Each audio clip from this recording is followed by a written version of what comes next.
আসসালামু আলাইকুম, welcome to my channel নবীর আরাফাত। চট্টগ্রাম ইতিহাস আর বীরত্বের শহর। এই শহরের প্রতিটা কোণেই লুকিয়ে আছে বহু পুরনো গল্প, স্বাধীনতার সংগ্রাম আর সাহসিকতার স্মৃতি। আজকে আমরা যাচ্ছি সেই ইতিহাসের এক গুরুত্বপূর্ণ জায়গা, মাস্টারদা সূর্য সেনের বাড়িতে, যিনি ছিলেন ব্রিটিশ বিরোধী আন্দোলনের একজন সাহসী বিপ্লবী। আসুন তাহলে দেখা যাক সেখানে আসলে কি অবস্থা রয়েছে।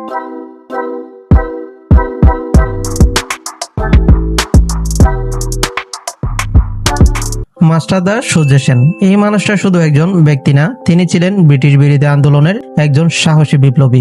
1930 সালে চট্টগ্রামে অস্ত্রাগার লুটের নেতৃত্ব দিয়েছিলেন মাস্টারদা সূর্য সেন। তো আমি এখন পৌঁছে গেছি মাস্টারদা সূর্য সেনের বাড়িতে।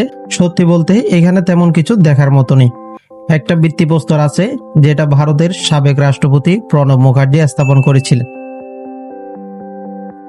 আশেপাশের বিল্ডিং গুলো অনেকটাই জরাজীর্ণ অবস্থায় আছে, তবে একটা বিল্ডিং এর ওনার নামে স্বাস্থ্য সেবা কেন্দ্র হয়েছে।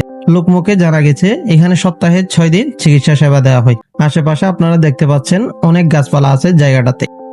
একজন কর্মচারীর সাথে কথা বললাম, কিন্তু তেমন বিস্তারিত তথ্য পাওয়া গেল না। মাস্টারদা সূর্য সেন ছিলেন একজন স্কুল শিক্ষক। তিনি নিজের জীবন উৎসর্গ করেছিলেন দেশের স্বাধীনতার জন্য। 1934 সালের ব্রিটিশরা তাকে ফাঁসি দেয়, কিন্তু তার সাহস আজও মানুষকে অনুপ্রাণিত করে। জায়গাটা হয়তো এখন অবহেলিত, কিন্তু এর ইতিহাস অনেক বড়। আমাদের উচিত এই সাহসিকতার ইতিহাসগুলো স্মৃতিচারণ করা এবং মানুষের কাছে সুন্দরভাবে তুলে ধরা। তো আমরা মাস্টারদা সূর্য সেনের বাড়িতে সম্পূর্ণ দেখা শেষ করার পরে যাওয়ার সময় একটা মজার বিরক্তিকর অভিজ্ঞতা হলো। বের হওয়ার রাস্তাটা পুরোটাই কাদা মাখা ছিল। আমরা বাইক নিয়ে আসছিলাম, এক পর্যায়ে কাদায় আটকে গেলাম। এই জায়গায় আসতে চাইলে একটা কথায় মাথায় রাখবেন, বর্ষাকাল বা বৃষ্টি হলে বাইক নিয়ে আসলে একটু সাবধানে আসবেন।